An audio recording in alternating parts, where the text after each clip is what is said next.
Oke, selamat malam semua. Jadi kita coba bikin video singkat aja. Temanya kan saham IPO apa yang menarik setelah hari ini IPO. Jadi hari ini ada parade IPO. Kalau untuk yang belum tahu itu ada 4 ya emiten baru yang IPO. Yang pertama itu ada Soul, lalu yang kedua itu ada CBPE, yang ketiga itu ada BIR, sama yang terakhir itu saya lupa apa. Yang terakhir itu Elite. Yang terakhir itu Elite. Jadi sesuai janji di judul itu kita akan cari tahu nih dari keempat ini. Kira-kira mana yang menarik untuk dijadikan watchlist atau bahkan menarik untuk mulai kita tradingin dari kita jadiin watchlist untuk trading kita besok atau mungkin hari-hari selanjutnya. Jadi kita akan coba breakdown satu-satu dulu dari yang paling ramai hari ini dari volume. Jadi by volume hari ini tadi kalau teman-teman semuanya ikut live trade, BIR itu sangat mendominasi ya perdagangan hari ini itu dia gede banget valuasinya. Maksud saya value transaksi di 123 miliar ini untuk saham gorengan yang baru IPO ini jujur untuk saham baru IPO kalau volumenya itu udah sangat besar apalagi sampai lebih dari 120 M. Ini udah kurang bagus, udah nggak baik-baik. Artinya apa? Ingat kalau IPO itu barang-barang maksud saham-sahamnya itu kan masih ada di tangan underwriter. Kalau misal value transaksinya sampai segede ini, itu artinya transaksinya ada banyak di underwriter. Transaksi apa? Tentu saja buang barang underwriternya. Itu dari apa? Dari outlook awal dari lihat value transaksi itu udah kurang bagus. Cuman kalau kita breakdown dari broker sumerinya, BIR itu juga kurang bagus.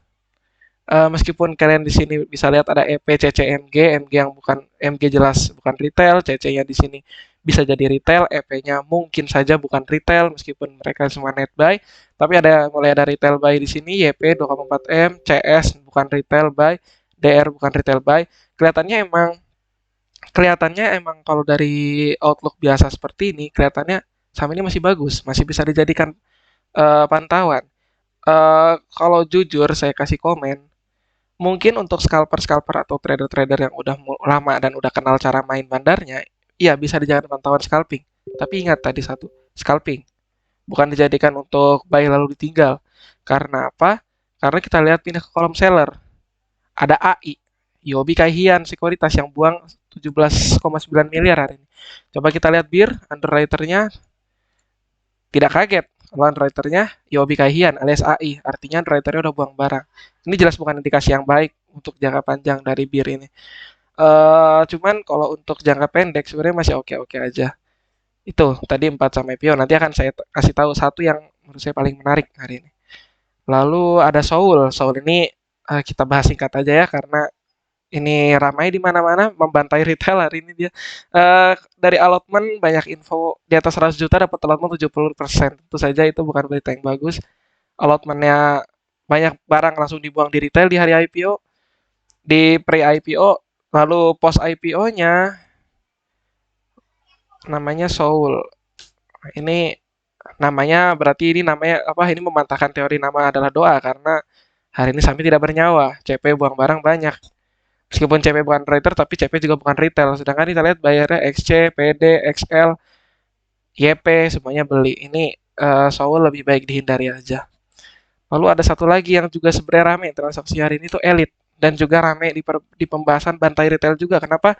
Kalau teman-teman lihat di sini chartnya, itu dia awal digoreng, turun, digoreng lagi, rame volumenya di sini, diramein volumenya. Banting goreng, tapi di akhirnya dibanting, diguyur langsung semuanya. Kalau kita lihat dari Proxum, aduh, ini sudah udah sulit sih. Sudah tidak ada alasan lagi buat retail trade di sini. YP, PD, ini bandarnya sih yang untung banyak. Hari pertama dia udah sukses buang 30 berapa M ini. Underwriternya udah buang 29,5 M. IN, MG, HD, total 5 M ada. Sama SA, sama RF, CP, SHKI, MU, IU, FS, MI. Ini broker zombie semua ya. XA underwriter-nya, IN Zombie, MG bukan retail, HD Zombie, SA, RF, CP, SH, KI, MU, IU, FS, MI, AZ, GI, PS, TS, BS, ID, DU, IT. Broker aneh-aneh semua yang jadi yang jualan. Bukan apa? Bukan retail, semuanya bandarnya udah jualan semua ini. Ini sudah nggak ada alasan lagi sih buat beli, apalagi harga ARB. Sedangkan dibayar YP retail semua. YP, PD, XL, CC, XC, OD, KK, NIEP, SQ, DR. Ini retail semua, ini udah, menurut saya ini udah nggak bagus lagi untuk jangka menengah setidaknya ya. Nggak tahu kalau nanti ada reakum, bukan berarti ini misalkan saya bilang hari ini sahamnya jelek, bukan berarti selamanya akan jadi jelek. Kalau misalkan nanti bandara yang ngumpulin barang lagi, saya akan bilang bagus. Tapi apakah bandara akan ngumpulin barang lagi, itu yang jadi pertanyaan. Dan kalaupun iya dikumpulin lagi barangnya, masalahnya kapan mau digoreng? Nah, itu yang kadang menjadi pertanyaan jebakan buat para retail.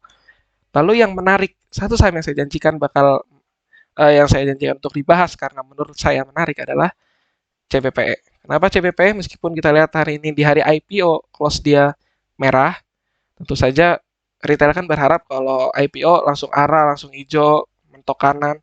Tetapi ini CPPE kalau jujur-jujuran di grup Milestock juga gak saya rekomendasi waktu itu karena menurut saya CPPE kurang menarik. Tetapi itu kan analisa pre-IPO ya, waktu data-data masih blank. Post IPO-nya kalau teman-teman lihat ini sangat menarik. Ini sangat menarik. Kenapa sangat menarik? Kita breakdown dulu. Kita dari seller, kita lihat. Sellernya MG, bukan retail.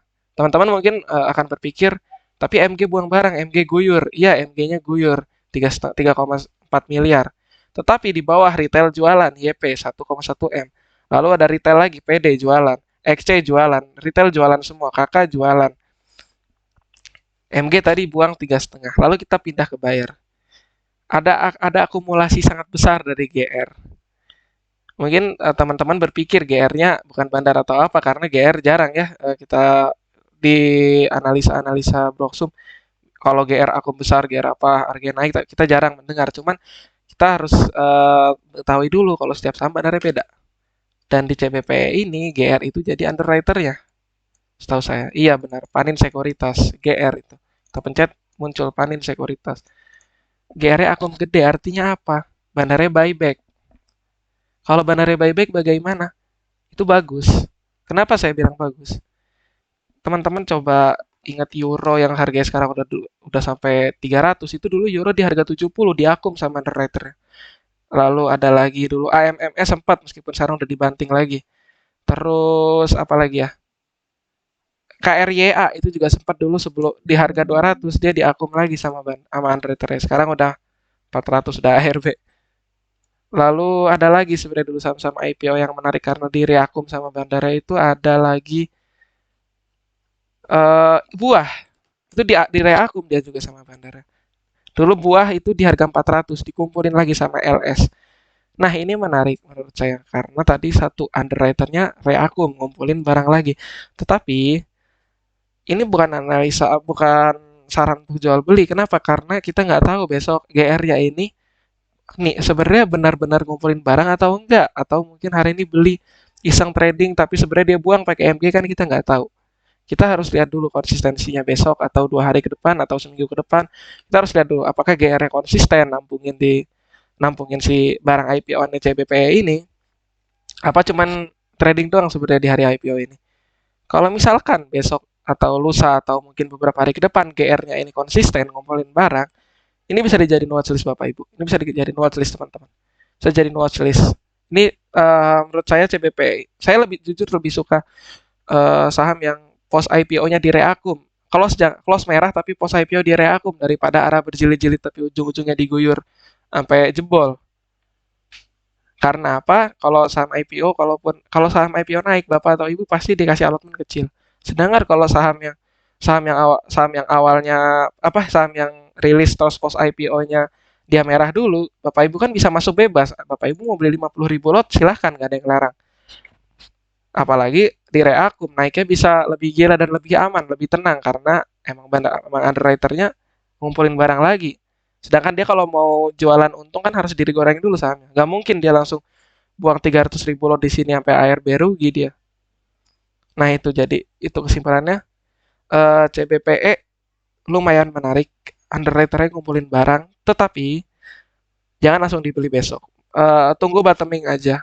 Kayaknya dia bakal biasanya sama IPO yang merah kayak gini itu bakal bottoming 2 hari atau 3 hari ke depan. Kalau besok udah bottoming ya gak apa-apa. Apa cara belinya jangan langsung all in di satu harga. Cicil-cicil dulu aja sampai nanti bottoming dia. Kalau udah bottoming biasanya dia akan sideways. Dia akan sideways dulu. Di sideways itu biasanya bandarnya ngumpulin barang. Kayak dulu contohnya Euro kalau Bapak Ibu tahu.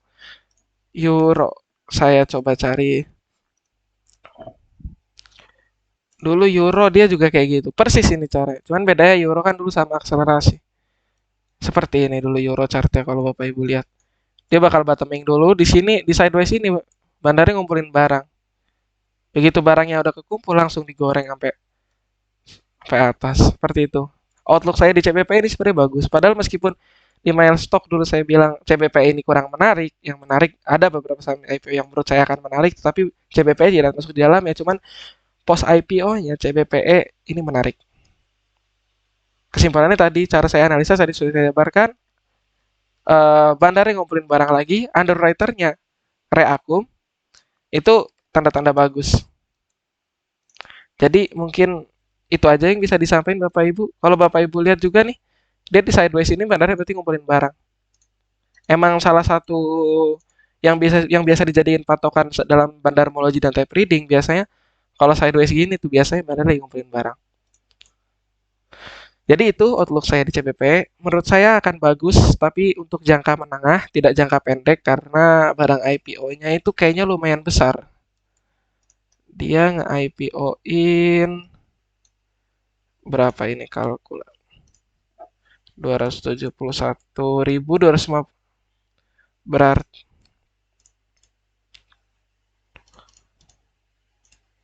dia nge-IPO-in 2 juta lot. 2.700.000 lot.